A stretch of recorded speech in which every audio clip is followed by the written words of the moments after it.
make transfers, and receive real-time alerts. Stop by Sullivan Bank today to experience a step up in service for yourself. Looking at sports on this Saturday from the Sullivan Bank studios of KTUI Radio, this is Bobby D. The Blues are back in action tonight at home against the Washington Capitals, trying to get back on the winning track after their 4-2 loss to Utah on Thursday. The pregame at 5:30, puck drop at 6:10 tonight on 102.1 FM. College scoreboard from Friday in women's soccer, the AMC postseason tournament. It was Columbia College over Central Baptist 9-0. And McLeod from Union played 20 minutes for Columbia College. Maddie Lieberoff from Borgia had one shot on goal and one assist in the game.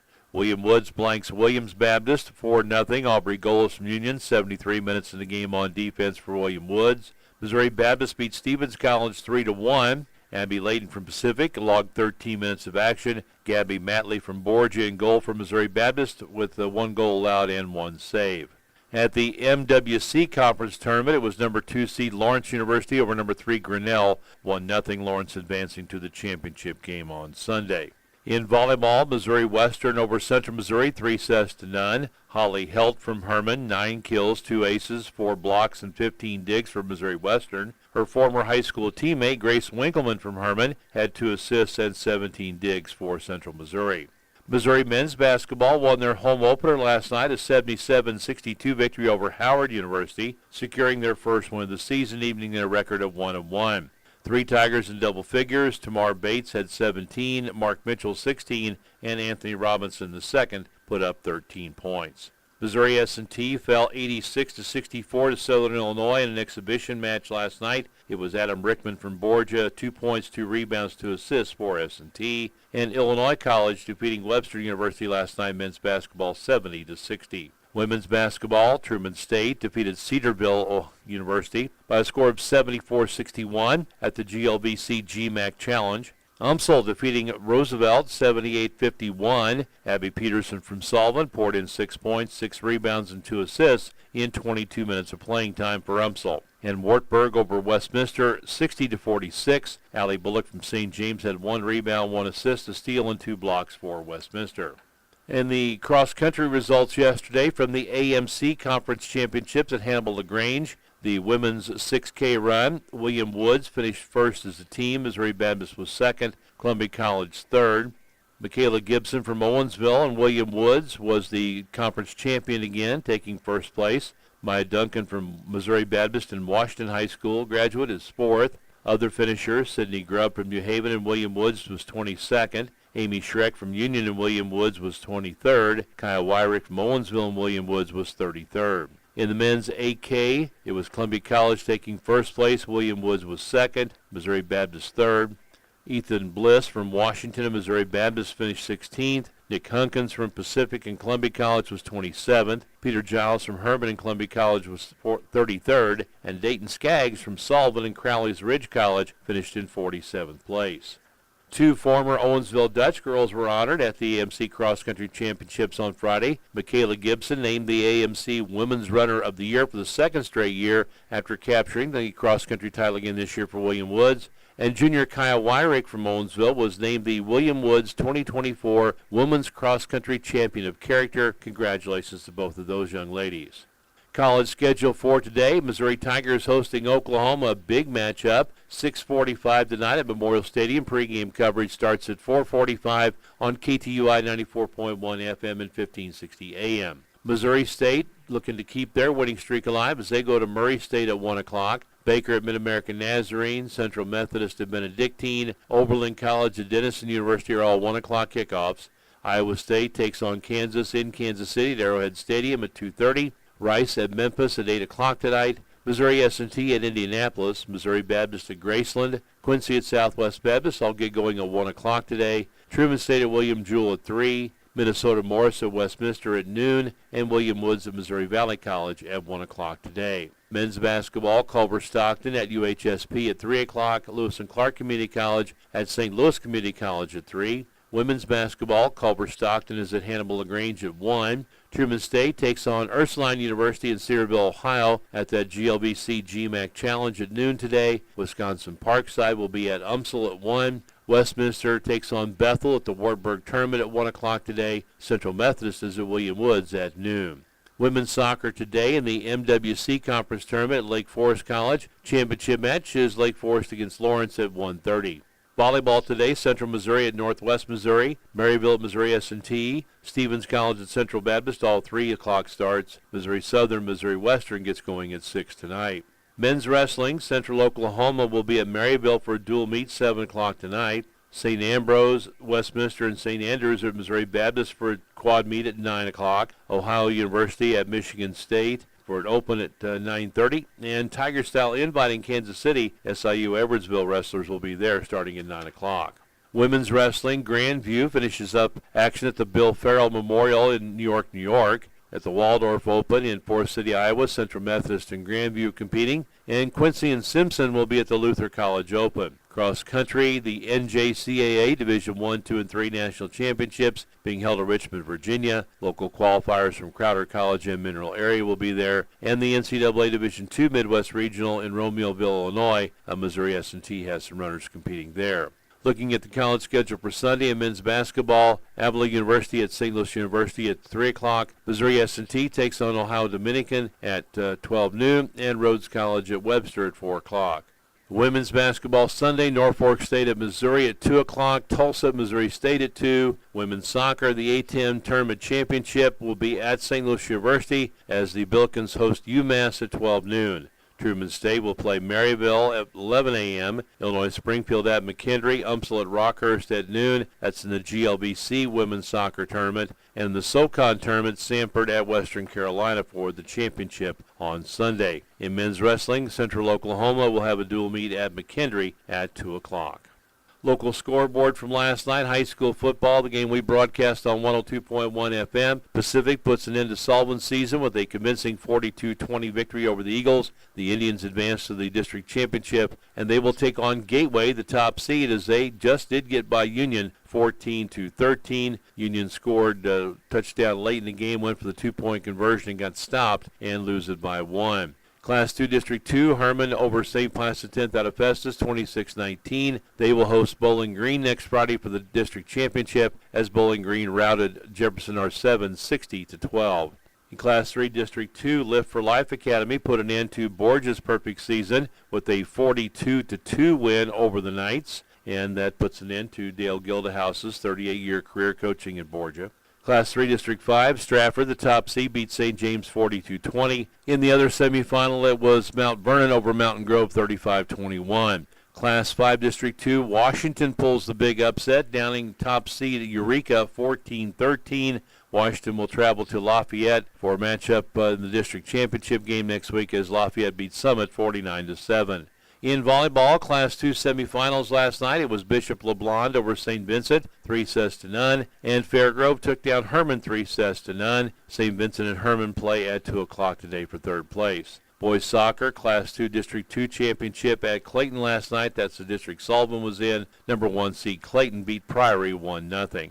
Cross country yesterday at the Gans Creek course in Columbia. They ran Class 1 and 5, boys and girls. Congratulations to Janelle Cronin from New Haven. She placed 30th in the Class 1 girls race and received All-State. Peyton Hector from New Haven was 60th. The Class 1 boys, Ryan Steinbeck from New Haven was 116th. Coming up today, high school football. St. Clair will be at John Burroughs at 12 noon for a semifinal game in Class 3 District 2. Winner will play Lift for Life next Friday for the championship. Boys soccer today, Class 3 District 5 at Jeff City. It'll be Borgia taking on Capital City, the top seed in the district. 1 o'clock start for that one for the district championship. And coming up on Monday in Class 1 District 4, Crocker will play Fatima at 6 o'clock for that district title. Good luck to all the local cross-country runners running today at the Gans Creek course in Classes 2, 3, and 4. Class 2 girls race starts at 9, followed by Class 3 girls at 9:45.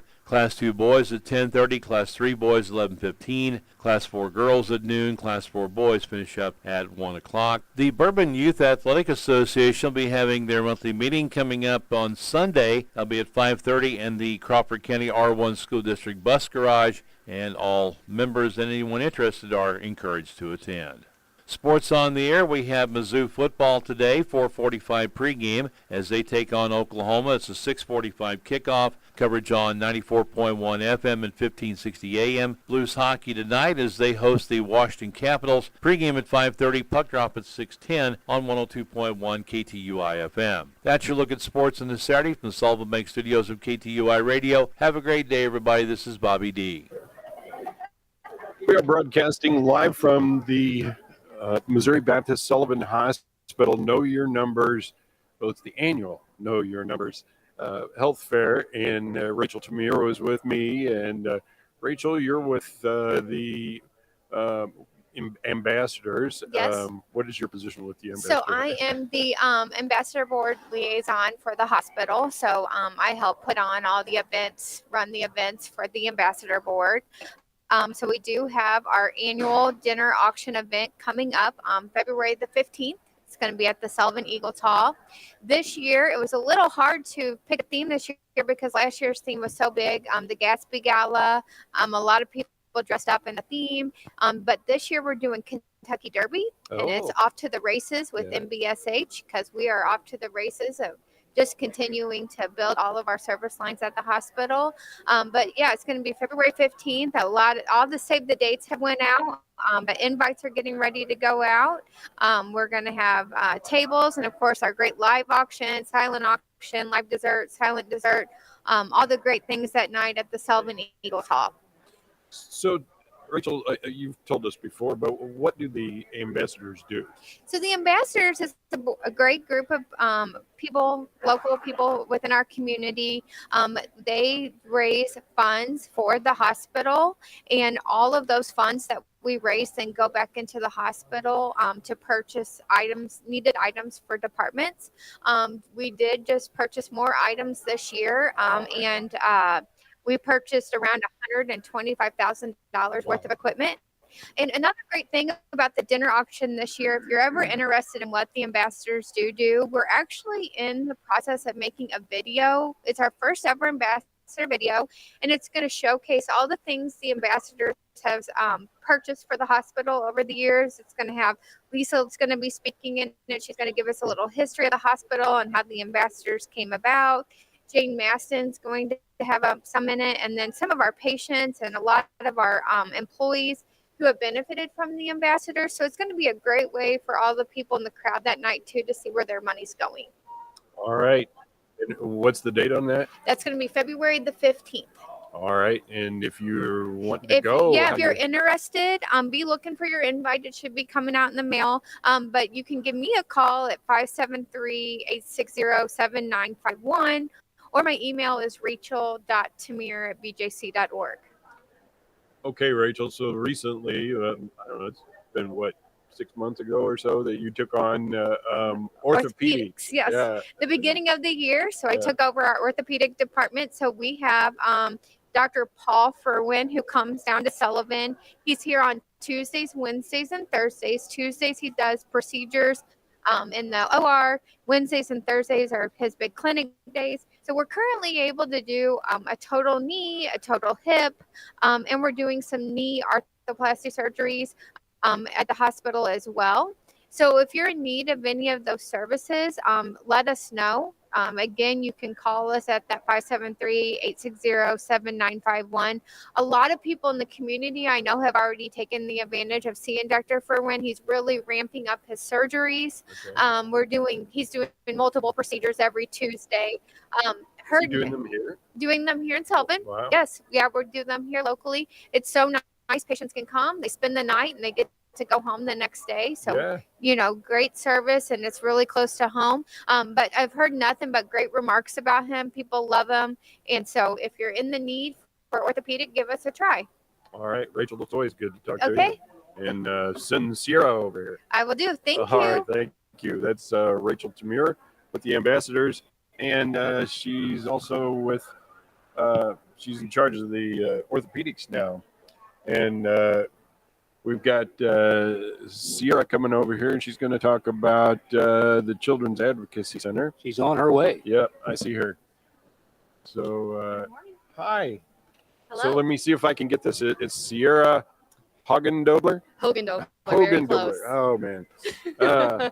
All right, and so you're with Children's Advocacy Center, and tell us a little bit about that. Yeah, so we are a nonprofit agency that provides forensic interviews for children who may have had any allegations of child abuse, or it can be sexual abuse, it can be neglect, it can be physical abuse. And we provide those forensic interviews basically just to determine the child's safety. And the interview's job is just to get the child's experience and for them to share. So who uses this information? So it's going to be for the courts. It's really just for the child, so they don't have to undergo many interviews. So it's kind of like a one-stop shop. We have a multidisciplinary team called our MDT, who's made up of law enforcement, children's division. They will come to our CAC and watch that interview go on, and we'll have that recorded, and we'll give that to law enforcement so they can use that if it does go to trial. So then the child doesn't have to testify at court and re-traumatize themselves by telling their story over and over again. So what kind of an organization? I mean, is this a not-for-profit organization? It's nonprofit. Nonprofit. I mean, where do you get the funding then? Yes, so we do fundraiser events. So Okay. we do a golf tournament, and we also do a gala, and that's usually at in May. And we get fundraising through different community events. And we just go around and try to get as much education out there as we can. And so do you look for volunteers or anything? I mean... So we don't necessarily have volunteers at our CAC, but for the fundraising events, we do look for volunteers. Okay. We usually have that through like sign-ups when the events come closer, or it's families of our Children Advocacy Center employees. And where are you located? So we are located in Union, Missouri, but we actually have an office in Festus, Missouri, and in Farmington, Missouri. I see. So so is this a statewide organization, or we are only going to be East Central Missouri, our CAC, but CACs are actually all around the world. I see. Okay. All right. Anything else you want people to know? I would just like everyone to know that the only way to prevent these sort of things from happening is to talk about it. The only way to prevent child abuse and neglect is to talk and to provide education and to come to community events that we do hold, different presentations that we might hold in libraries, and just talking about it with friends and families and just getting the information out there. So when you need to do one of these interviews, who are you contacted by? The sheriff's office? Or the forensic interviews. Yes. So we have to get our referrals from Children's Division or law enforcement. Okay. And then we'll get those referrals in, and then we will conduct those forensic interviews. So we are like a third party agency for them to use to conduct those forensic interviews. All right. So I've learned something. I wasn't aware that this type of an organization existed. And, I'm familiar with things like CASA and things like that. But so I learned something here. So thank you very much for coming over here and talking with us. Yes, thank you so much. All right. All right. Thank you. That is Sierra Hogendobler. I'm going to get Travis over here in a second. Okay. All right. We are at the Commons area at the high school, at Sullivan High School. And so, yeah, I think Travis is running a little bit early, but Travis is always good for a good talk. So what's that? I'm not going to say right. over there next week. All right. So, Travis, it just says you're rad. I'm, you're rad. Totally rad. Yeah. So you're radiology. Yeah. Radiology and imaging and things like that. And I always find it, good to talk with you because the hospital's really invested in some the very finest equipment, really. Yeah. Sullivan Hospital, we're part of the BJC system. BJC really works hard to standardize the equipment across all of their hospitals. So even, a small community hospital like Missouri Baptist Sullivan, we get almost the same or the same equipment as Missouri Baptist in St. Louis or down at Barnes.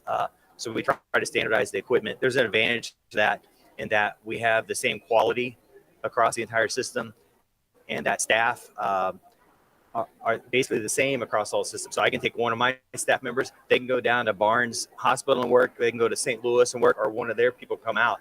So we get a lot of people a lot of times saying, well, your staff is trained as good as the people in St. Louis. Absolutely they are. It's the same quality, it's the same equipment, we're going across the board. So, so I know that we recently, I don't know, in the last 6 months or something, we got a second CTI machine. Is that correct? Yeah, we got a second CAT scan machine. Went operational in January. CAT scan volume has really blown up in the last 5 or 6 years, especially post-COVID. I think we're finding more and more uses for CAT scan. One of the big things that's out and it's really prominent recently is the lung cancer screening. I believe they were on the radio last week. Yeah. They were. And that's a great screening tool for people that have a history of smoking. There's a couple different categories. So if you're age 55 to 77 and currently a smoker or have quit recently and smoked a pack a day, you need to be screened for those type of cancers. And it's a great program. You come in, you get your CAT scan. It takes less than 5 minutes. It's a simple thing. We look for little masses in the lungs. Then what they do is they try to follow those. If there's anything of concern, they might bring you back for a 6-month or other exams. If they don't see anything, they just set you up for your yearly screening. And you just come back each year, get your screening and make sure, everything stays stable and looks the same. So it's really important. Lung cancer is one of the leading causes of death in the United States. So that's it's an easy screening tool instead of letting it too late. It's one of those that can be treated if caught early enough. And most cancers, that is the easiest way to treat them is catch them early, right? Yeah, I mean, that's the whole thing. Catch things early. That's why we're here today promoting mammograms, getting your screening mammograms. Last October was Breast Cancer Awareness Month. But, people kind of forget, well, it's Breast Cancer Awareness Month. No, that goes on year round. We're doing mammograms year round. We want women over the age of 40 to get their screening mammogram every year, every 2 years, depending on what your doctor's prevalence is. And then if you're having problems, obviously you want to get in sooner than that. Women under 40, just because you're under 40 doesn't mean you can't get breast cancer. We see a lot of women under the age of 40 that get breast cancer. They notice a lump or something in their breast and they get it done. And they get it done. And then community fan. Yeah.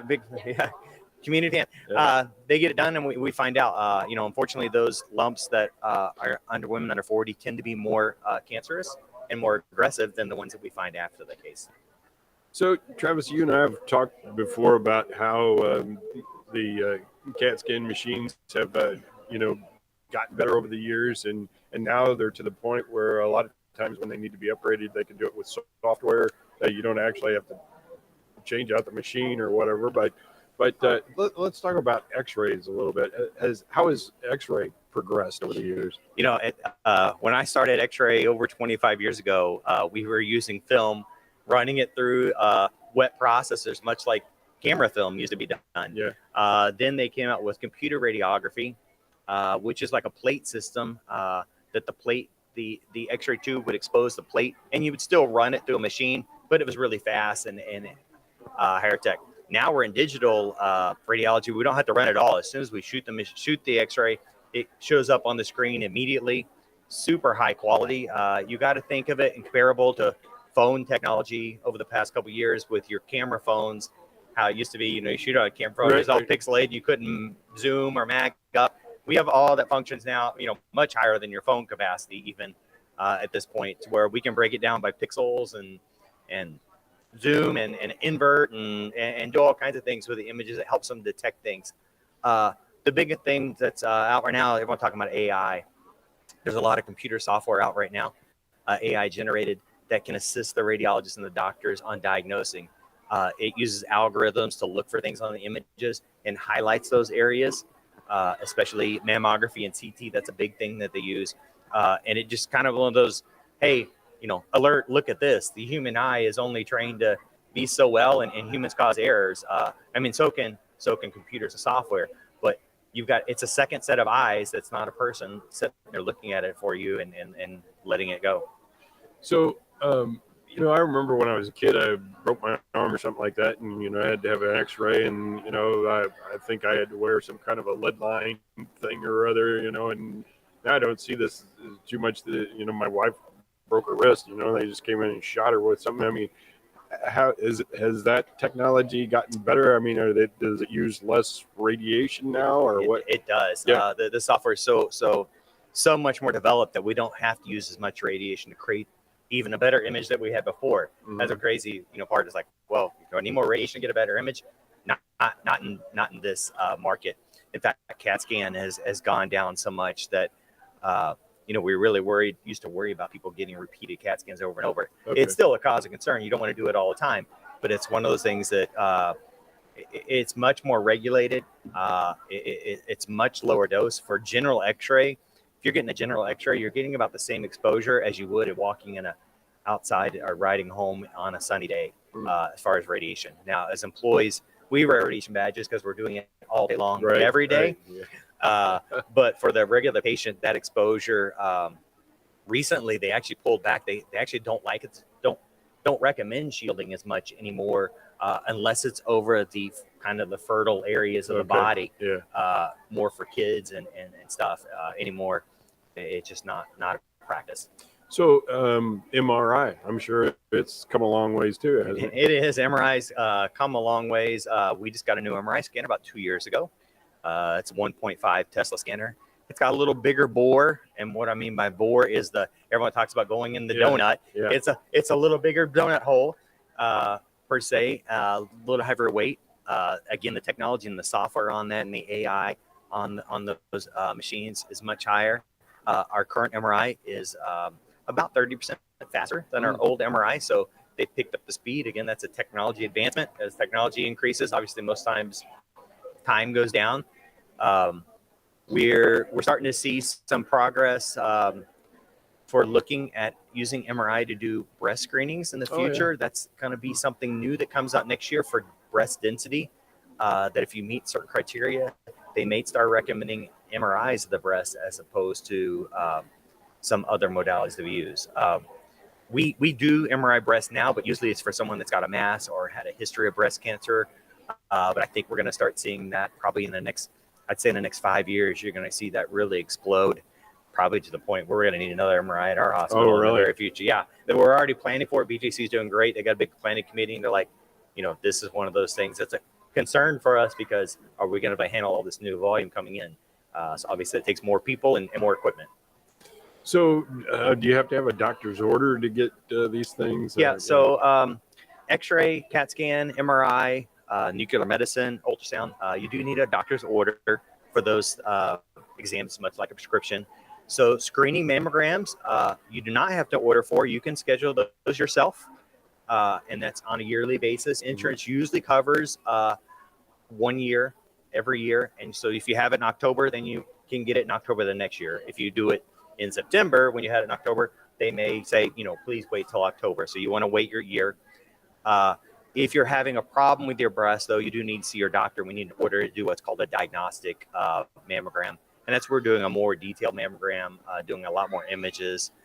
It may require follow-up ultrasound images or other items. But yeah, just go to your doctor. If you're having a problem, they'll write the order for pretty much, what you need or what they feel you need. So I'm sure you've known about this for years, but I've just noticed it hitting the news when they're talking about breast cancer is dense breast tissue. Is that something new, or is that so? Obviously, dense breast has been around forever. That's what they call it. So breast is broken out into 2 different categories. They call them either fatty breast or dense breast. Fatty breasts are a little easier to image. And what I mean by that, people are like, well, I have large breasts. Well, that doesn't mean they're fatty. They could be dense. It's the tissue density is what it is, and the composition. So fatty breast is a little easier to image. Dense breast, it's a firmer tissue. It can cause it to hide potential nodules or densities. Thick, dense breast tissue could make it look like there's a nodule in there. So that's the big thing is now we're scoring breast on the density. So not only are you coming and getting your mammogram and looking for masses, they're also going to score the breast tissue on its density. Based on that density, they may recommend additional follow-up. They may recommend MRI. They may recommend ultrasound. It's one of those things that's becoming more prominent, I think, is knowledge base and software and technology. We're able to differentiate a little more between those items. So we're actually accredited through the American College of Radiology for that. And part of that is every 3 years, we have to go through a quality control testing process. And we have to submit our best sample of a fatty exam and our best example of a dense exam. So it's not just submit a mammogram and it looks great. And we actually have to prove that we can show both areas prominently. The big thing with that, the 3D mammogram that came out it's been about 7 years now, really helps because it's more like a CAT scan where it slices the breast into small, thin pieces. So before we just had 2 flat pictures, and it's like you're trying to base all those 2 pictures. Now, when we do a mammogram, we have those 2 flat pictures, but along with those, we have about 1,000 slices in between there. So that helps. It helps out with that detection. Men can get breast cancer. Yeah, common misperception. Yeah. So how are they screened? So Same way? men, no. So there's non-annual screening for men. Okay. Men's usually one of those things that they like feel a lump or they're suddenly having pain in their breast. Mm-hmm. Then they go to their doctor. They evaluate it, and then we do a diagnostic mammogram on them. I've had a mammogram myself back probably, I guess it's been 15 years ago. Had a little lump, and all of a sudden I started to have a lot of tenderness. I was playing a lot of sports, and I'm like, man, something's wrong with my tissue up here. And they went in, found a little lump. Actually had to get a mammogram, an ultrasound, and then actually had to have that lump removed. It's a thing called gynecomastia in men. It's a hormone produced benign. It's benign. It's a hormone produced little tumor, but it can turn cancerous. Men can get breast cancer. Those cancers. It can cause problems with hormones. So it's one of those things that men don't think about. I have breast cancer. It's not one of those things. It's not like I have breasts either. I'm a pretty slim guy. It can just develop in that tissue underneath the skin there. So. All right. Anything else, Travis? Bone density. That's one of the big things. We like our people to stay healthy as we get older. You develop your bone calcium over time. Everyone talks about having strong bones and everything. Obviously, women have a higher propensity to have osteoporosis, and that's just calcium loss. So you can't ever gain back calcium. You once you get to a certain point, a certain age, that's the calcium you have, but you can lose it. So then we want to track that. So we do. They recommend women over the age of 50 get a bone density every couple of years, and then if your bone density score is too low, then they recommend either yearly or whatever, and they may put you on some supplements to try to reduce that loss. Exercise, diet, all play a factor in that. Weight plays a factor, obviously. So there's a lot of things going to it. It's a quick test. Got to drink your milk. Yeah, drink your milk, maintain. Calcium supplements. They do all kinds of different things for that. Just different drugs for that. Again, it's a quick test. It takes less than 5 minutes, and you don't have to disrobe or anything. You can just lay on a table. It scans you real quick. It gives a bone density. It's a quick score, and it's over. It's we get a lot of people like, oh, am I gonna do this? I have to get undressed. Is it gonna hurt? That's about the easiest test we do. You just lay on a table, and the scanner moves over you, and you're done. Very low dose radiation. It's great. I know women hate to get the screen mammogram. They're like, oh, it's painful. We have to compress the breast. Unfortunately, that's part of the exam. And they're like, when you compress it less. Well, there is a set amount that we do have to compress the breast to see those tissues. We compare it to, I like to use like a water balloon or like a type scenario where you put like a seed or something in a water balloon full of water. If you got that balloon full of water, it's very hard to see that seed. Mm-hmm. If you press down on the balloon and compress a little bit, that seed becomes more visible. And that's exactly what's happening with the mammogram. So there's factory resets. We're not trying to hurt anyone. It's in there. It's doing what it's supposed to do. So, well, Travis, thank you for talking with us. It's always fun to talk to you. And I'm sure we'll talk to you again. Absolutely. I enjoy being here. Love you guys that were out for the health fair. So. All right. Well, thank you. Thank you. All right, that is Travis Little. He is in charge of the radiology and imaging at Missouri Baptist Sullivan. Do we have what is this? You got two. You got Lauren Steinbeck and Debbie. Oh, well, why don't you talk to the... Debbie's standing over. Okay, well, here. Hi, Lauren. How are you? Good. How are you? Debbie skated on us. She's not coming over, maybe. I don't know what she's going to do. She's a little distracted. So, Lauren Steinbach, right? Yes, And you're with Heartland Independent Living. that's correct. Okay. Tell me, what is independent living? I mean, is it what it thinks it is or what? Well, so we are Heartland Independent Living Center. So the Okay. problem with that is people think that we are an assisted living facility, which there's nothing wrong with that, but that's not correct. We actually send caregivers to a home where they help the cooking, the cleaning, laundry, they even do the grocery shopping, things like that. Right. So it's not necessarily for older people like me either, is it? It's for if someone is in need, you guys can handle that need of helping them with their daily chores. Anyone with a disability. Okay. Yep. And it's basically physical disabilities. I mean, I'm trying to understand. So a lot of people only think that there's physical disabilities, which that's not true. There's a lot of disabilities that can't be seen, and we take care of those as well. Okay. Debbie joined us. She Debbie's- decided to come over and say hi. Hold that microphone up a little closer to you there, Debbie, and talk to us. Hello. What do you do at Heartland? I am the HCBS coordinator, Which means as home community-based service Okay. coordinator. Help coordinate basically getting independent living skills training Okay. in the home or consumer-directed services. okay, and Lauren, I didn't even ask you, what's your position over there? You're I'm the director of marketing. the director of marketing. Yes. Wow. Sounds pretty efficient, doesn't it? Yeah. So in other words, if you have a family member, Yes.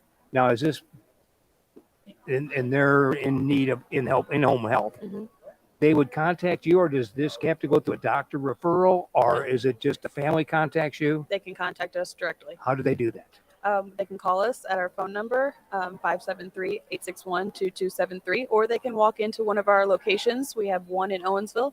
We just opened one up in Sullivan on Main Street. Right there I call it by the square, the triangle right there in That's town. correct. Yep. Okay. The insurance wise, now is this something that's built through insurance, or is this all out of pocket, or does it depend on the insurance? We take Medicaid, Okay. private pay, some private insurance, and VA. Okay. So you take Medicaid, but not Medicare. That's correct. Okay. Okay. Just people get confused between the two. That's Right. why we're taking care of that. What is you talked earlier about the range of services that you provide. Give us a kind of a rundown of everything that you guys provide there. Oh, there's a lot. Mainly, we do the in-home care program, the consumer-directed services program. Those are essentially the same thing, where somebody goes into the home, helps the individual that has the disability do the cooking, the cleaning, the grocery shopping, the grooming. The in-home side is where we send our caregivers in. The Okay. consumer-directed services side is exactly what it sounds. The consumer directs their services. Okay. Okay. If they have somebody that can help take care of them, it can be anybody but a spouse. Okay. And we just essentially take care of the payroll side, and we have specialists that contact and make sure that they're getting the care they need. And Debbie can speak on that a little bit more. She heads that program. Okay. Tell me about it, Deb. Hold that microphone up, please. There you go. Okay. Well, like Lauren just said, we will send a specialist monitors the program, basically how they're doing, if they need any increase in their plan of care, if they need any equipment or any other resources, to help them just live independently. So, I mean, if in regards to what you're saying there, if someone needs a bed, that you guys can handle all of that. We do. Sorry, we have multiple different programs. One of those is the equipment loan and donation program. So if somebody is in need of a hospital bed, a wheelchair, a walker, a transfer bench, bedside commode, anything like that, contact us. You do not have to be a participant of ours. Tell us your situation, and we'll do everything we can to help you out. Okay, that was my next question. Yep. Was you guys handle all the paperwork? You guys do all that? All they do is they contact you, and you guys do all the legwork, getting it all situated. Exactly. Well, that's a really nice thing to have. I knew you were here, Mhm. but I really didn't know what all you guys did. We're definitely working on getting our name out and everything that we do. We have a dental assistance program. We have peer support where, people who say you're newly in a wheelchair, Right. we can set you up with somebody who's been in a wheelchair for 20 years and help with that transition in your life for something new like that and what to expect and things that have helped them. Okay, and how did they get a hold of you again? 573-861-2273. And that's just a direct line. That's not necessarily this office. That's to your It's going to main go line. to our main line, and then we'll direct you to the correct person from Okay. there. And otherwise, you're downtown. People can walk in. You're down there Absolutely. Monday through Friday, I guess. 8 to 4. 8 to 4, Monday through Friday. Tell me something. Tell me something, Debbie. Tell me what's going on over there. You've been really quiet. Well, yeah, I am very quiet. But it's what we do. You know, people call in. We've had people call in that newly accident or something, that they've been paraplegic, quadriplegic, or something like that. They need assistance and help, and where do they go? What do they do? And we've helped them with that as far as guiding them to the correct, proper channels to get things set up that they can have independence in their home. I think that the name tells the story. Independent living. It's Yes. You're not trying to put anybody in a home. You want them to take care of themselves. Yeah, we actually have a transition program to help them go from an assisted living facility to their own home. Oh, that's even better yet. Yeah. I mean, we have a ton of resources, but even if you call in and we don't have the specific resource that you need, we're going to do everything we can to find that resource for you. So, I mean, there's actually nothing that you guys can't do in the way of equipment, especially. I had a hard time. My wife had a situation like that. We had to find a transfer bench. And it was hard to find one. Excuse me. And you guys would have been the resource to get to for that. And I didn't know about it at the time. Now I do. Yes, we have lots of different equipment that we try to, if we can't get it, we try to see where the resources to get it. Okay. Anything else? What else do you need to talk about that we haven't hit on? No, just, give us a call. If you think that we can help you, or if you think that we're going to find a resource for you, we'll absolutely do everything in our power. We're here to help, 5 days a week. So don't hesitate. It's a great thing that you're up here, with BJC with this system. I mean, you're in the middle of what they're dealing with. Exactly. We can work hand in hand and help their patients get what they need to. Okay. Well, ladies, thank you very much. I appreciate it. Thank you. Enjoyed talking to you. And thanks for the education, because I just got educated here. Anytime. Appreciate it. That's Lauren and Debbie from Heartland Independent Living Center right here in Sullivan. And my boss is back over here, so. Well, I didn't want to leave you hanging. Well, it's good. I appreciate that. I would dangle. Nice ladies. I didn't have any idea what all that was. That was really interesting. There's a big need for that. I was down there listening on YouTube. Oh, we're on YouTube? Yeah. Okay. Jessica. Yes. Jessica's going to the flu shot importance. I got my flu shot. Pick up that mic there. Yep. Yeah, that's for you. It's on. Just hold it up there and talk to me. Okay. How important is the flu vaccine? I mean, that's what it says important. So. Yeah. So the flu vaccine is very important. The flu vaccine may keep you from getting the flu, which can save you time, missed days from work or school, and money from possible medicine or medical bills. Who needs a flu shot? Everybody needs the flu shot. Okay. I mean, was there an age restriction on that? I mean, were there? No, there are not age restrictions on that. Younger children should go to their pediatric doctor to get the flu vaccine. But anybody at any age can get the flu vaccine. It is available in our community at your doctor's office, or you can utilize a pharmacy to get the flu vaccine. There are certain doses, such as pediatric doses for the younger children, which their doctor's office will have those doses available. There are regular doses for adults, and then there's also a high dose for people aged 65 or older. You can say me. That's fine. I understand that. You have actually flu vaccines here. I understood. There's got 200 of them here, so people need the flu shot. And we have 200 available today. And it costs them what? Nothing. And Nothing. it's free. Okay. So they come on up there to the wellness center at the high school and get your flu shot. We direct you right back to it. It's free. I mean, what more? You get a free shot, and it helps you from getting really, really sick. That is It's correct. not going to keep you from getting the flu. It's just going to keep you from getting real bad with the flu. Is that right? That is true. Yes. Now, do they still have the nasal spray, or is that something that's gone away now? I don't think that's widely available. Okay. I mean, there might be certain places that you can get that, but that is not what we're offering today. We are offering the flu vaccine, which is the shot. So we don't have the live mist. the nose spray is a live vaccine. Oh, mask. okay. So we don't offer that. Okay. The flu vaccine is actually not a live virus. Oh, yeah. I knew that. I didn't know that the other was because of that, live. you cannot get the flu from the flu vaccine. Okay. Well, it's a misnomer that everybody thinks that you're actually getting the flu shot is Yeah. the flu, but No, you're not really getting it. Yeah, you're not getting the antibody. You're getting an antibody to work against the flu. Right. So the flu vaccine teaches your body that you have a virus and how to fight that virus. Oh, okay. All right. So actually, if you get a little sick after getting the flu vaccine, that is good because your body knows how to react to it. So you're building up those antibodies. So then if you get the flu, your body really knows how to take care of it for you. What the flu shot every year it changes a little bit with the way they put it together, depending on what's going on. I heard Australia or someplace. Yes, actually, they see the flu before we do.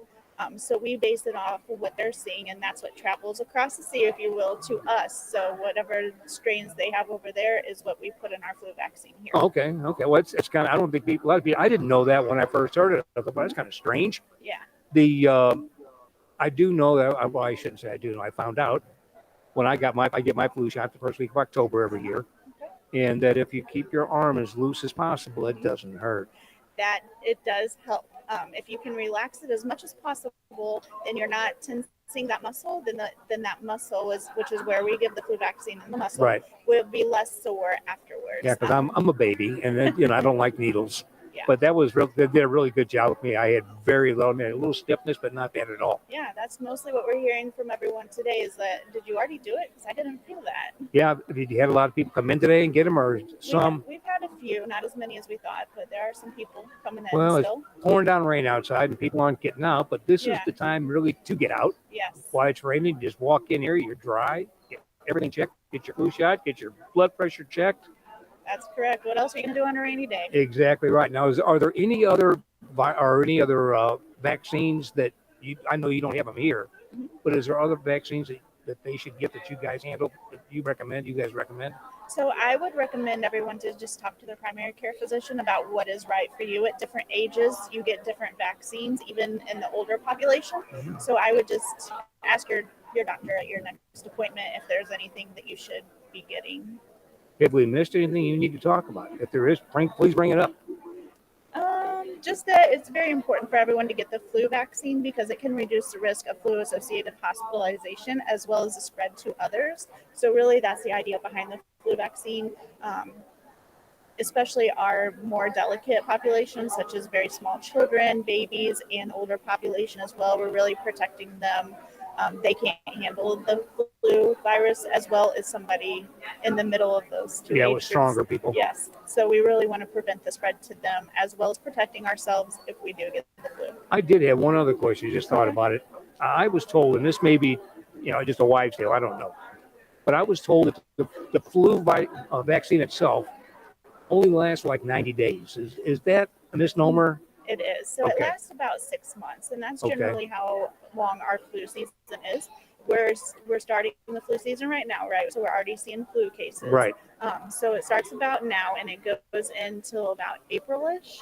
So that's when it stops circulating in our area. So it does protect you in that time where we have the high risk of flu. Okay. Well, there you go. I had heard that, but didn't know if it was true or not. Any words of wisdom over there? Well, Jessica, thank you so much, and we'll have everybody come up here and get their flu shot, protect themselves and everybody else too. That's correct. Okay. Thanks, Jessica. Appreciate it. Jessica Reed with the flu vaccine importance. Well, Mike, we are broadcasting live from the Sullivan High School. We are in the Commons area, and this is the annual Know Your Numbers Health Fair.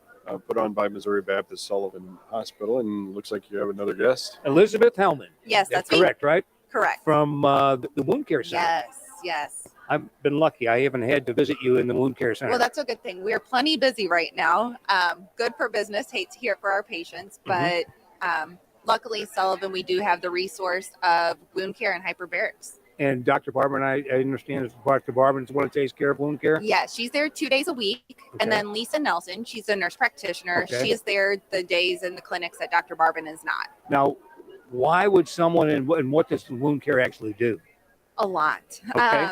More so than I even knew when I started at this position.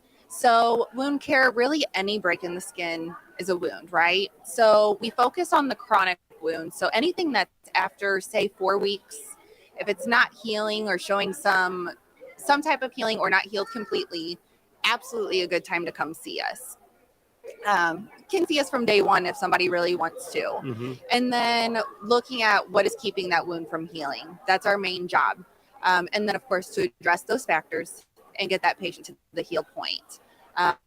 Patients can just call us directly themselves unless they do have an HMO healthcare plan, in which we have to get the referral from the primary. Mm-hmm. But anybody can reach out to us, and we'll then reach out to that provider if need be and get that referral for them. And you're actually in the hospital itself? We are, yes. We're considered outpatient hospital. So inside the hospital, we're down on the lower level, kind of between our sleep lab and our specialty clinic. Okay, so you just come in through the main entrance, yeah, by patient access. Yeah. And then there's an elevator right there to come down and see us. Okay. Do you see more types of wounds? I mean, like a person with diabetes, that's really a bad situation for them. It is, because there's so many things that come along with that. I would say easily 80% of our folks that come see us have diabetes, if that's not the direct cause of the wound. Or I shouldn't say cause of the wound, but what's keeping it from getting better, keeping it in a chronic state. Mm-hmm. Yes. Have been talking to a lot of folks this morning. Blood sugars that get over 180 really slow down that process of white blood cells to do their job.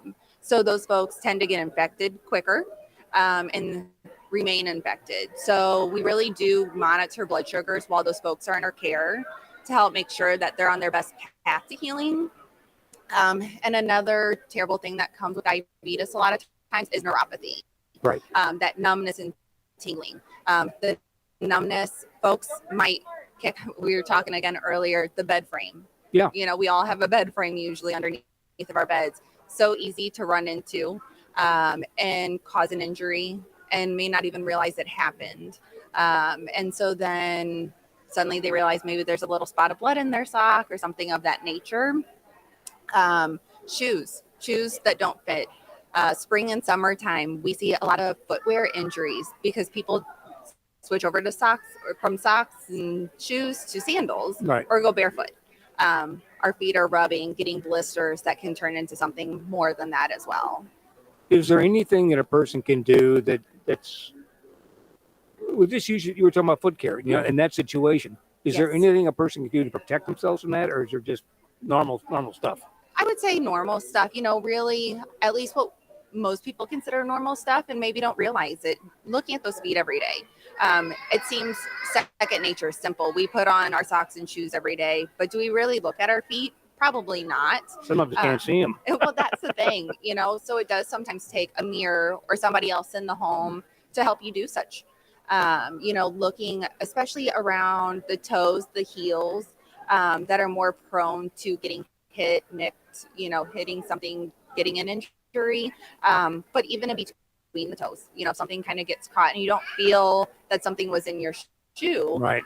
Really just looking at them and looking for those injuries, because I do believe the stitch in time saves 9. There you go. You know, somebody can hurt themselves in a matter of seconds, but it truly takes weeks for them to heal back up.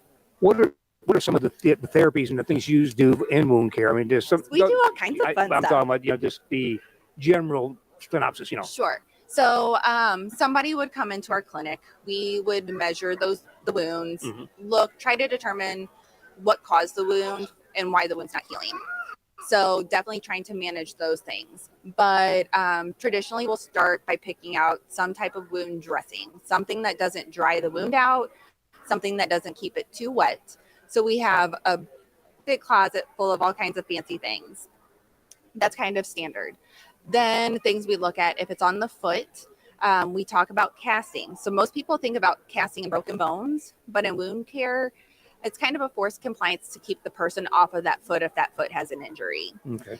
Something else we do are wound vacs. So it's a vacuum, it's negative pressure therapy that we attach to the wound to help draw drainage off of it and help close that wound faster. We also use things like skin substitutes that are derived from sometimes amniotic or placenta, umbilical cord, things like that, to help add special growth factors to make that wound heal faster. We also have a hyperbaric. We actually have 2 hyperbaric chambers for when things do get particularly much worse with a wound. Now, what is a hyperbaric chamber? It is an acrylic chamber. So it's round, it's completely see-through, and we fill it with 100% oxygen. Okay. So right now, you and I are breathing 21% oxygen in the room air that we're sitting in. The hyperbaric chamber, actually, we fill that chamber with 100% oxygen, and we pressurize that chamber. So the patient is breathing the oxygen. They're surrounded by that oxygen. Their tissues are absorbing that oxygen at a much higher concentration than what we are right now. So you're basically you're healing it inside out. We are, yeah. And Okay. that is so important in a lot of scenarios too, because you want the base to be strong and healthy before we just cover it up. It was a lot of fun yesterday. We did a lot of talking when it comes to the structure of a home. Mm-hmm. We need the framework, not just the drywall, not just the shingles. We need it all. And the human body is very complex. So there's a lot of things to work with there, but we need that inside to be good and strong. What have I not asked you that you need to tell us? Oh, I don't know. I can talk to you all day, tell you all kinds of Keep things. going. We got time. Our center has been around for the last 11 years. And out of those 11 years, I believe we are on our 8th award for the quality measures in the center itself. So how quickly we heal our patients, how many of those patients heal, the patient satisfaction too, which I think is a big attribute to how well the center does. Wound care is not just coming in to get a bandage. We are looking at that whole patient. We do a full health history head to toe. And really get to know that patient. And I think that is so important in their healing process because you can't just put a Band-Aid on it. It really is so much more than that. And learning each other, gaining that trust, and creating a care plan that they can stick to get better. And I think the patient satisfaction, they're much more bought into the program and into themselves and what they need to do to heal. And it's just the perfect framework to get to that healing state for them. Well, the one thing I didn't talk about when I was going to was skin tears. My wife had a bad habit of skin tears. Sure. Bad ones. And what is the best thing for a skin tear other than, of course, Depending on how bad it is. Mhm. Really, with the skin tear, we do try to get the skin, what I call approximator, put back together. Right. You know, if the skin's kind of flip back, we try to get that back to where it needs to go. And hold that in place and manage the drainage. There's no one, cookie cutter dressing, but really keeping it clean and covered. It is a break in the skin. So wound care 101, our skin is our shield. If we break that shield, it's an opening for infection. So keeping it clean and covered goes a long way to keep it from getting infected. Mhm. And then that tissue can do what it needs to heal. Yeah, I know they're tough. I know they're tough to heal. They are. Well, they've tried and about some everything. of them end up going deep too, depending on what they caught their arm on or their leg, wherever it might be. A lot of them are rubs. I see people with skin tears that are rubbed. In fact, I know of one instance where a person fell and they had a coat on and a sweater.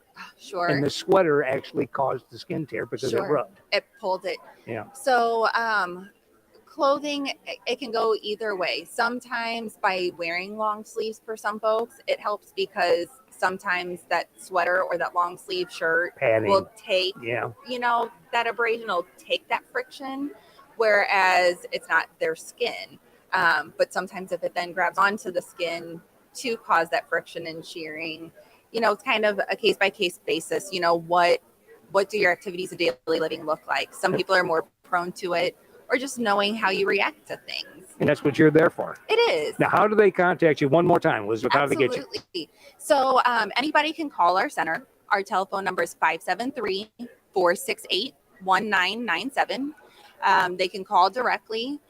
The primary providers know about us as well. They can put a referral in through their medical chart that comes directly to our center, and then our center will call those folks. And honestly, we're located on the lower level of the hospital. Folks can actually walk right in. I had somebody come in this week, and unfortunately, we were able to even get them in the same day. Oh, there you go. I'm not going to promise that happens every time. No, I understand. Typically, it's under a week that we can get somebody in. And we're talking about the main entrance, not the emergency room entrance, Correct. but the main entrance. Yes, that is correct. Elizabeth, thank you so much. Thank you. Elizabeth Hellman, am I saying it right? Correct. Yep. Okay. The wound care, I'm going to say wound care specialist because that's what you do. Thank you. Thanks, Elizabeth. Appreciate it. We're back here now, and let's talk to Sam. That was very informative and interesting. Learned a lot of stuff. I'm learning a lot of stuff today. It's pretty good. Okay. You want me to interview? Yeah, I do. I need to take a walk out the front here. All right. So let's see. We have Shelley Yes. Swearingen. Yes. Shelley Swearingen from Russell House. So tell us a little bit about Russell House. So Russell House is a domestic violence or nonprofit organization that provides support and services for anyone that has experienced domestic or sexual violence. I see. So, and then how do they get referred to Russell House? Or do you find out from the sheriff's department or the? Well, we have, so we get referrals or people referred to us from anywhere from law enforcement or a hospital, the courthouse, or if someone has just heard about our services, they can contact us. We have outreach offices in 4 counties, in Dent County, Phelps County, Marys, and Crawford County. And then we have our emergency shelter too. So when someone contacts us through our crisis line or through one of our outreach offices, we can assist them with the services. So is the emergency shelter one of those where you're not really supposed to know where the location is? Yes, it's our shelter is in an undisclosed location for safety reasons for our clients and for our staff. So how many people can you handle at a time? It just depends. I mean, we have 16 rooms available in our shelter, and each room is assigned per family. Okay. So it's we have that available, but then also our outreach services. They don't have to live at our shelter in order to be able to receive services with us. So and we assist people with in our outreach services. We can assist them out in the counties with applying for an order of protection, going to court with them, providing advocacy along the way and access to resources that they might be needing, safety planning with them. And then, of course, if they need shelter, then, we can call our crisis line. Our crisis line number is 800-998-8340. And they can also find information about Russell House on our website at russellhousemo.org. And also, of course, we have a Facebook, social media too. So how is Russell House funded? Well, we're nonprofit, so we're funded through grants and donations. Okay. So do you have fundraising activities? Do you ask for volunteers or anything? Yeah, we have. So we have a volunteer program where anyone interested in helping to support survivors, learning more about what we do, they can contact our volunteer coordinator and set up a time to meet with her to go over what type of volunteer program or what kind of volunteer activities that we have available. And we have indirect service and direct service. So if someone wants to sign up to do direct services, we have a training program for that. It's about 40 hours of training that they go through. And then for indirect services, it's not as much training to go through, but they can do things, services, they can provide volunteer work, whether it's on site or if they want to do something at home. There's all kinds of stuff available for them to. So what is your position there? So I am the outreach director, so I oversee our 4 offices in the counties and our volunteer coordinator position, community awareness.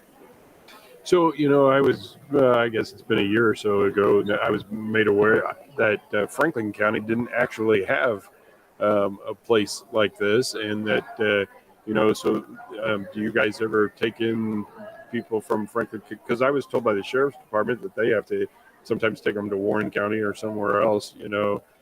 So Yeah. how does that work? So we can help people from anywhere. Okay. So we have people from all over the state of Missouri that they can contact us through our crisis line if they're needing shelter. Then they just call our crisis line and talk with one of our trained advocates, and we can assist them from there for shelter. For outreach services, in the county, we have for Crawford County, Marys County, Kent County, and Phelps County. Those the advocates there can go, they can go to court in those counties with them. So, Okay. But if someone contacts us from outside of our coverage area for something that might involve like outreach services for court advocacy or something like that, and we're not able to get to them to help in that county where they're at, we can refer them to an agency that does cover that area for them. All right. Anything else, Shelley? Well, we are gearing up for our Christmas adopt a family. So if anyone is interested in adopting a family from Russell House for Christmas this year, they can contact us at through our website, through our business line, 573-364-0579. So. Okay. Well, Shelley, thank you for taking some time to talk to us. It's very interesting. Thank you. Thank you. All right. And that is Shelley Swearingen from Russell House. David Higginson is up next.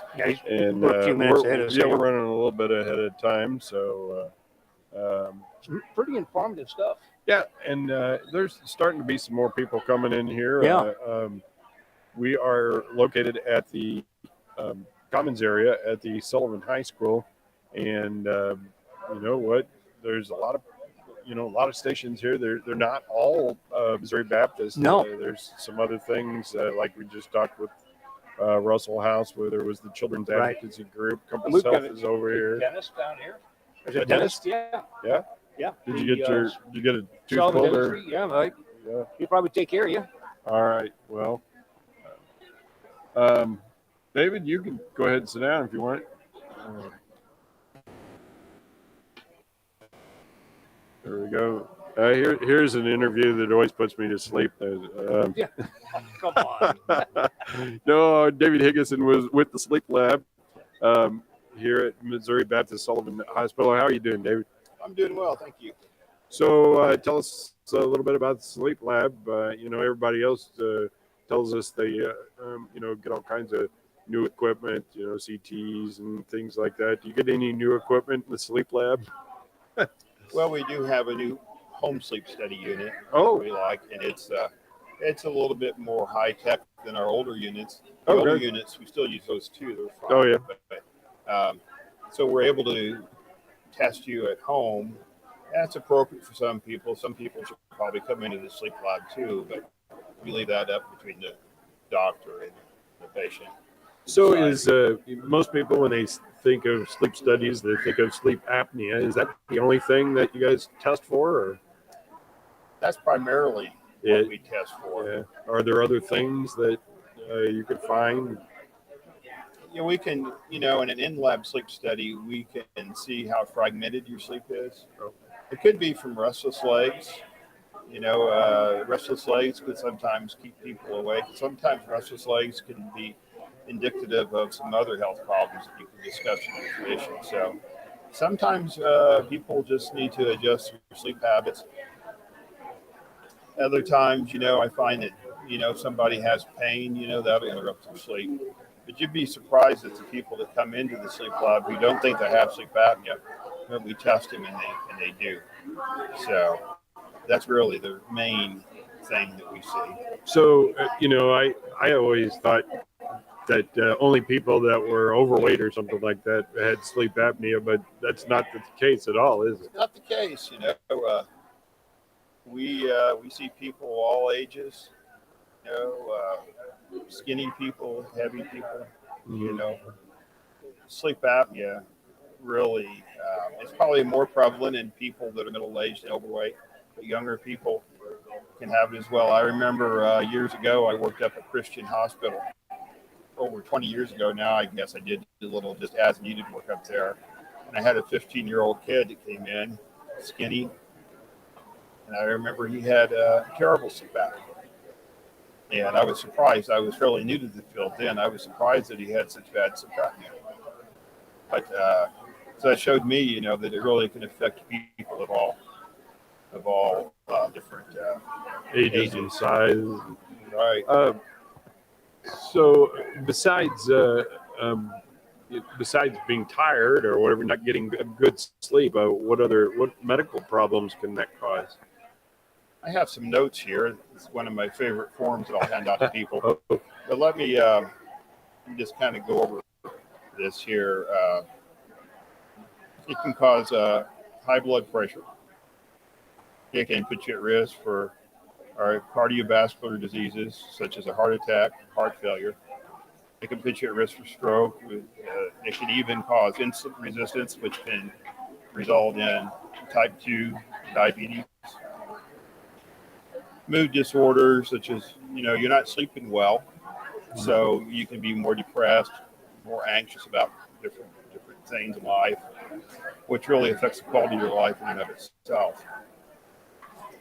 And if you're obese, you know, and as we said, it can be anybody, even people who aren't obese, but that's an increased risk factor for sleep apnea. And some of these things, you know, like type 2 diabetes and things like that. I mean, whatever the high blood pressure and things like that. I found out recently that I have some of those things. Right. How do you go about getting into the sleep lab? I mean, is it something your doctor has to order? Or? It is. Yeah. Start with your physician, make an appointment, discuss some of the symptoms that you have. Or sometimes people will tell me too, say, well, gee, I think I sleep fine. Uh-huh. But if you already have some of these things, obesity, these risk factors, hypertension, you know, knowing heart disease, cardiovascular disease, that kind of thing. And then you should just probably have a sleep study anyway. And it's something certainly to bring up to your physician that if you have these risk factors, that you're interested in having a sleep study just to see if you do have sleep apnea. Because sleep apnea can really make these different things that I mentioned much worse. So sometimes people are kind of afraid of what they don't know. So kind of walk us through what happens when you show up for a sleep study. Well, if you're having an in-lab study, we usually have you come in about 7:15 in the evening, and you'll check in at the ER registration area. Our night technician, who's been with us for 18 years, Connie, she will come up and greet you and bring you back to the sleep lab. Our sleep lab is set up with a queen-size sleep comfort bed, a recliner, you have TV, your own bathroom and shower, even your own air conditioning control in your room. And we just hook you up with some different electrodes so we can monitor your sleep. It's painless. You know, we make kind of a mess out of your hair for the ladies, you know, because we're using an electroconductive paste on top of your head. But we have the electrodes on top of your head, so we can actually see your brainwave activity and tell if you're asleep or not. We can see how interrupted your sleep is. And we're looking at respiratory sensors as well to watch your sleep apnea. We have leg sensors on you to watch your restless legs. We're oxygen sensors, so we can see if your oxygen's going low or not. Sometimes people with sleep apnea, their oxygen will just go up and down all night long because that upper airway is becoming obstructed by sleep apnea. It blocks your normal airflow, affecting your oxygen level, putting stress on the heart, that kind of thing. So, you know, I like to think, you know, we try to keep the environment very relaxed. You know, I brag about our sleep lab is that we do keep it relaxed, and we kind of, if you don't go to bed too late, we try to let you decide when you want to go to bed and start. Mm-hmm. We usually try to get people in bed, you know, 11:30 at least. If you want to go to bed earlier, that's fine. If you stay up to 3 in the morning, you know, you're probably going to have to go to bed before then. we try to be relaxed about that. Some sleep labs are more strict about that. I don't really know why that is, but I've worked in some of those. But here in Sullivan, we just try to let the patient decide when they want to go to bed. You could sit up in your room and watch television or read and just kind of relax. I like to give people plenty of time to relax and feel more comfortable with their environment rather than hooking you up with the sensors and saying, okay, you got to go to bed right now. That doesn't really work for me. So it's like a little motel room, nothing fancy, but we're proud of it. So if you think that you would benefit from a sleep study, contact your physician, right? Yes, sir. Contact your physician. And remember, if coming into the sleep lab, it's not something you want to do, we do have the home studies. Okay. And we probably do 15 of those a month. Oh, really? So okay, that's certainly an option. Well, Dave, always good to talk to you. It's good to be here. Thanks for having me. All right. Thank you. You have a good day. All right. That is Dave Higginson from the Sleep Lab at Missouri Baptist. I'm going to add one for you, and this one here you need to talk to. Oh, why is that? Because you're an expert at what she's talking about. I am. All right. Well, tell me what your name is. My name is Jennifer Brooks. I'm a registered nurse at the emergency department here in Sullivan. I've been there. We see a lot of people. We see a lot of people. I imagine, yeah. So. Yeah, they, well, it's been about 7 months now, I think. I don't know. It was about the middle of March. I had a stroke. Oh, okay. My wife took me to the ER and came in, and the guy said, what's the problem? Stroke. He's going back. Yeah. So they got me in there fast. Yes. They, gave me the shot for the clot buster. Yeah, there you go. And put me on an ambulance and sent me into Big Mobap. And so they were all. I just have to say that my experience with Missouri Baptist here and in St. Louis was just top notch. I think everybody, with Great. my ambulance drivers, they were good. They were like, we'll get you in there. Don't worry about it. And so I just really appreciated the whole experience. I wouldn't want to do it again. No, and we wouldn't want you to do it again. But yes, that's so. Tell us about the ER. I know that the ER is getting updated. Currently, yes, we are currently under construction. We've got quite a bit more to go. So we originally, prior to construction, we were 11 beds. Okay. So with the current construction, I think we're up to like 13 beds right now. Yeah. And we will end up like 14 to 16. We'll have a lot more spaces to treat patients and a lot more elbow room. So we expanded our department in ways, and so we will have some more elbow room for patients and ourselves. So. All right.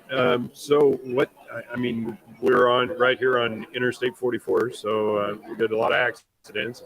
They're not all on I-44. Yep, but we see a lot of trauma. And of course, with just accidents. Also, we live in a pretty recreational area too. Right. So the UTVs, the ATVs are, of course, popular even on our mainstream roads we see. And so we do unfortunately see accidents, but fortunately, our community has access to quick care, and like you had with your stroke, we're considered a level 3 stroke center, which means we can pull you in, we can treat you, and we can transfer you. Right. And so we have those resources set up. It's the same with heart attacks, which we would call a STEMI. So we're also a level 3 STEMI center.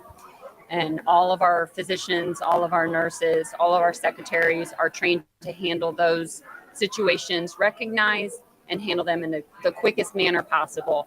And if you walk in and we don't have a space we're going to create a space. So we're going to make sure that you're seeing quick when we notice these things that need to be taken care of in a timely manner. So we do take it serious, which you have experienced. I have, I became a priority when I walked in, or I didn't walk in. Yes, my wife rolled me in. But we work on what we call a triage basis. Right. And we're trained to recognize those things that need to be seen quickly. So you mentioned ATV and UTV. Are you seeing a lot of younger kids that have accidents with those things? Unfortunately, we do see those. And to say again, our staff. We have a connection with St. Louis Children's Hospital, and even Cardinal Glen, there's children's hospitals. We can connect you with that care. And I wouldn't ever want anyone to drive any further. If you think that you need to be seen emergently, then come see us, because that's what we're there for. And we're there to connect you with resources if we don't have it. So we had that full ability. However, there are some things I've talked to people before, like the medical clinic, the weekend thing. There are some things that you may not need Right. But the problem is if you present yourself to the emergency room, they have to take you. They cannot send you over to the clinic. Now, the clinic could send you to the emergency room. This is true. This is education. I love it. Yeah. So, so people need to know, there are some things that, I don't know if it's a borderline call for you. I feel like I know what's an emergency and what's not, but if it's a borderline call for you, you might start at the weekend clinic or something like that. Did the weekend clinic, were they on this weekend? Did you have them on the radio at all? No, They were Saturdays and Sundays. They run 10 to 4 typically. And if you follow their Facebook page, they update there if they have any change in providers or hours. So I'm just going to plug the weekend clinic. There you go. But if you go to the emergency room's going to see you. We will for sure see you. You might have to wait, and you might get a pass to go right back. But we are all trained to figure out. I would have rather waited. I had something that required me to wait than what I had. But, right. Yeah. So, but everybody in the emergency room was great. The doctor, I'd never seen him before, a young guy, and he was like trying to explain to me the what'd you call it, TNK? He was trying to explain that to me, and I go, oh, you're the doctor, and he goes, oh, no, you have to make the decision. I was like, oh, okay. So, but well, I'm glad we provided you with the resources you needed to make those decisions. Yeah, so well, that's what we specialize in. Well, I thank you. So, all right, anything else? I don't think so. So, yeah. All right. Well, thank you for stopping by here. You're welcome. All right, and it was Jennifer Brooks. Jennifer Brooks. Yeah. Okay. Well, thank you. Thanks, Jim. All right. Jennifer's awesome, by the way. Jennifer is awesome. So Lisa's back on that hot seat here, president of Missouri Baptist Sullivan Hospital. There you go. Thank you. Oh. Anyway, so a lot of people here today providing a lot of different tables. Not all Missouri Baptist. I mean, there's some other providers here and things like that. Yes. But this is a great opportunity for people. I hope people were coming up and taking advantage of the flu shots and things like that. I hope so too. I think that they were up to over 35 blood draws. So people were, getting those. And I think, again, a little bit more on the flu shots. So all good. You're right, Sam. I mean, it's, this is, again, kind of as we started out this morning, we haven't been here since 2008. So it's a building year, if you will, to remind people that we're out here. The school has been great. The facilities, I mean, and I don't know if everybody noticed, but all of the construction they're going to be doing and adding on out here, it's going to be really amazing. So I know Tiffany Voss has been gathering ideas, figuring out how do we make it better for next year. So we'll just be, we'll be back, and we'll be promoting it in different ways to try to get a bigger crowd. So I know Missouri Baptist Sullivan Hospital has just grown by leaps and bounds, before you took over, but it's grown so much even since you've taken over. Thanks, and they're like the emergency room we were just talking about, and more services and things like that. It's a great team, and I think we're just continuing to look at things that we can bring here that add more care to the community locally, more specialists. We interviewed another primary care doc yesterday, and bringing more. We're talking. We have a new PA starting in our clinics, and so just a lot of growth. Then there's somebody for everybody. Michelle Hazard's now doing the DOT, so that's been another new service that we add there. And I tell you, the medical stabilization, I don't know if you had a chance to talk to Sarah Counts today, but, we have a medical stabilization program, and, nationally, the success rate is about 38%. Sarah's success rate here with her program is over 50%. Wow. And so it's really, there's just a lot of success and a lot of really dedicated individuals that are truly working on our mission to improve the health in the communities we serve. Well, I talked to Travis Little, imaging, radiology and stuff, and he was talking about that his people are just as trained and qualified, they could go in and work at big Mobap, and Absolutely. those people could come out here and run the same machines. Absolutely. You know, it's true. So coming up on November 21st is National Rural Health Day.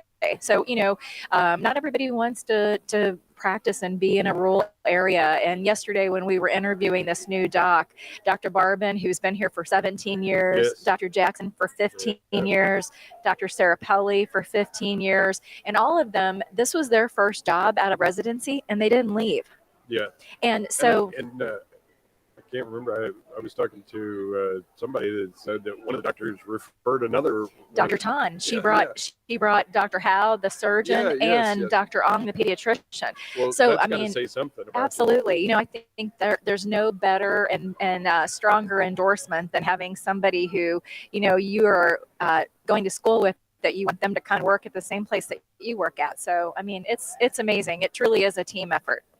And you know, a lot of these doctors that I talked to, they interned in big cities. Some of them in New York and things like that, but they like it out here.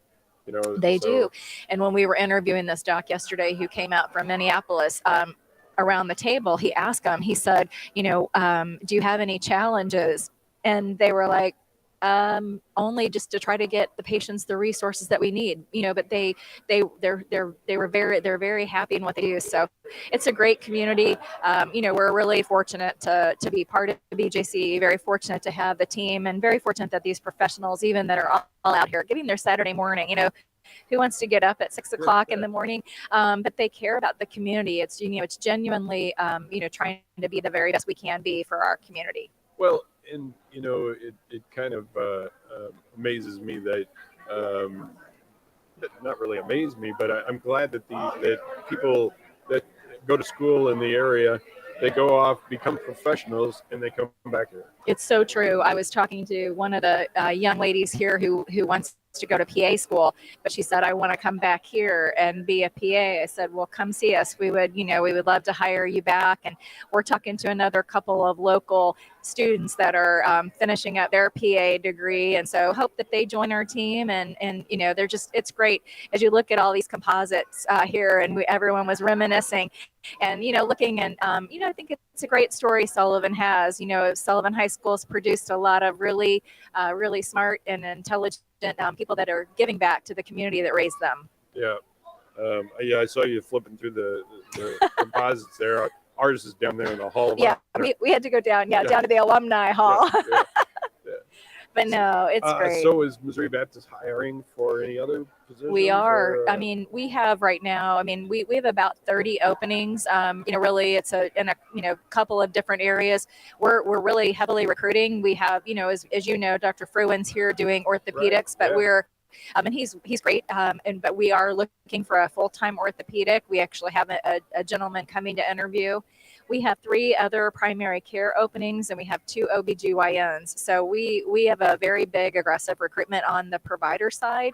And then on the staff side, Travis, you spoke to, he just hired a new CT tech that's coming to us from Salem, but we also have one more CT position open.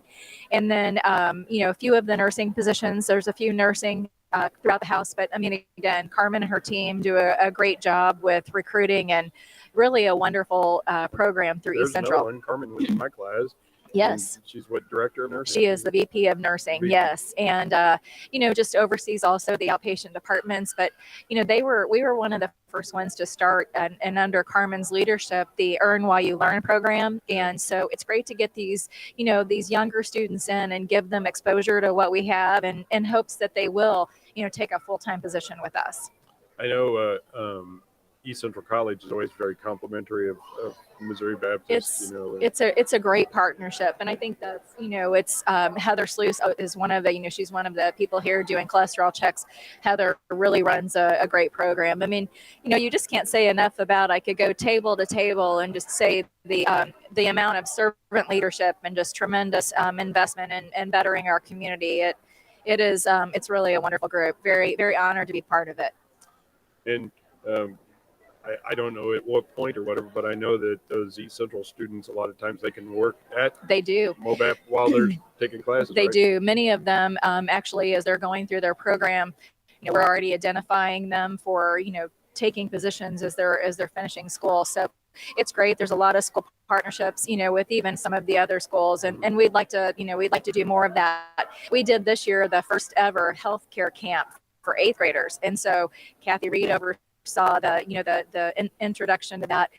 But they had a fun week of seeing, and just I think there's so many jobs in healthcare that people don't even know about, and so the more exposure we can give to our younger youth to think about careers that sonography, ultrasound, people may not even realize, or lab tech. I mean, these lab, the techs back there are they're incredibly skilled, and there's just so many jobs that I think that I didn't realize when I was in high school all that was available in healthcare.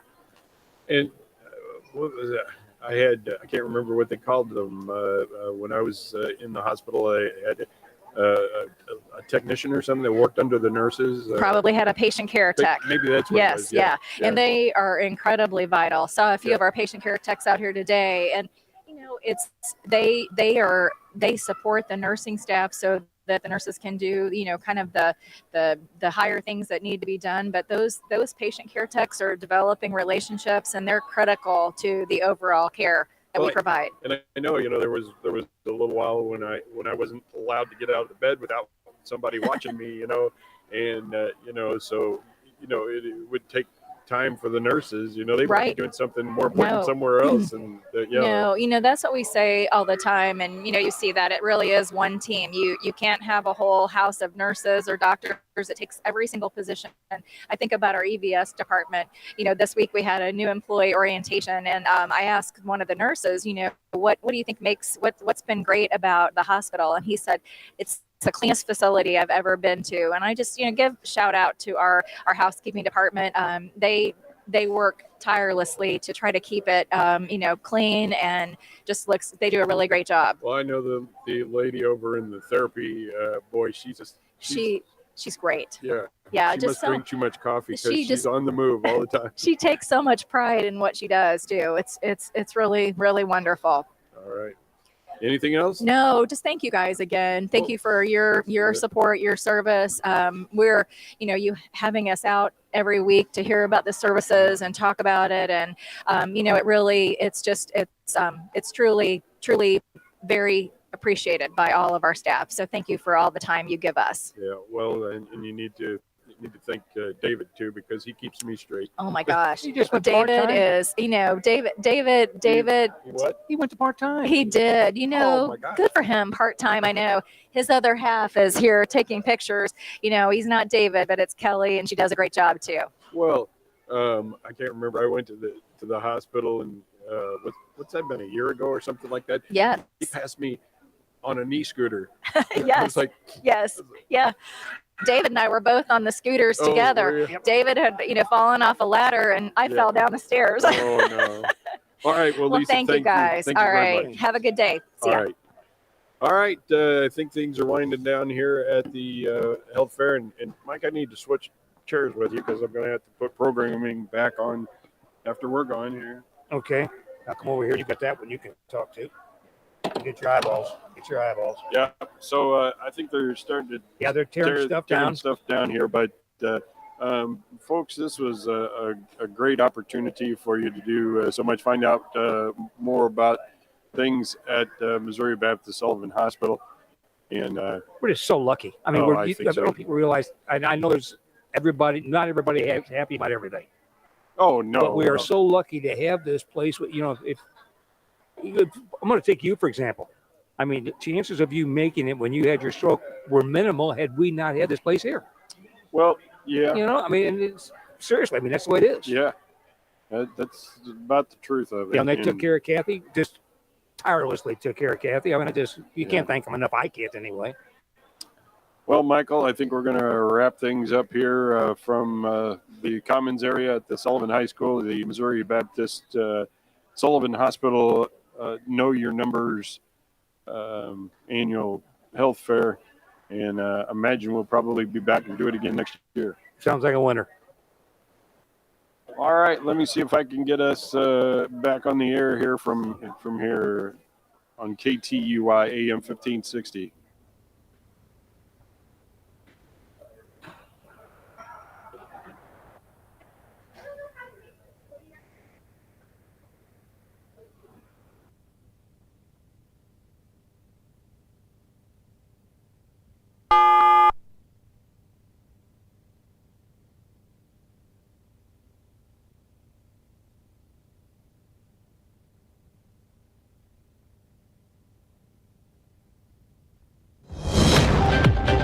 Breaking news this hour at townhall.com. I'm Bob Agnew in Washington.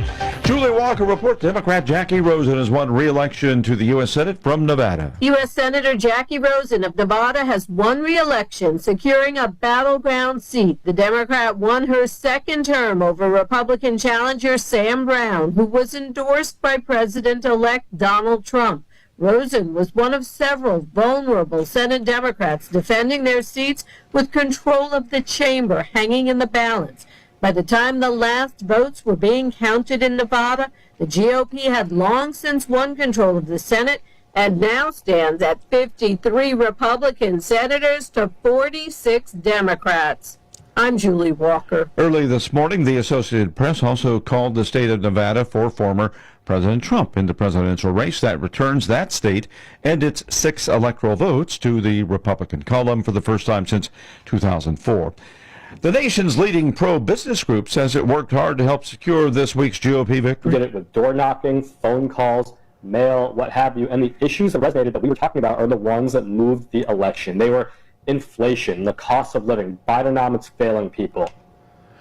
And that is Akash Chogali with Americans for Prosperity. Some Democrat lawmakers would like to replace a liberal Supreme Court justice before Joe Biden leaves office. Worried about a 6-3 conservative court becoming even more conservative during a second Trump term, some Democrats in Congress want to act fast. One scenario is convincing Justice Sonia Sotomayor to resign. She's the oldest liberal on the High Court and has some health issues. But Politico reports it's viewed as an extremely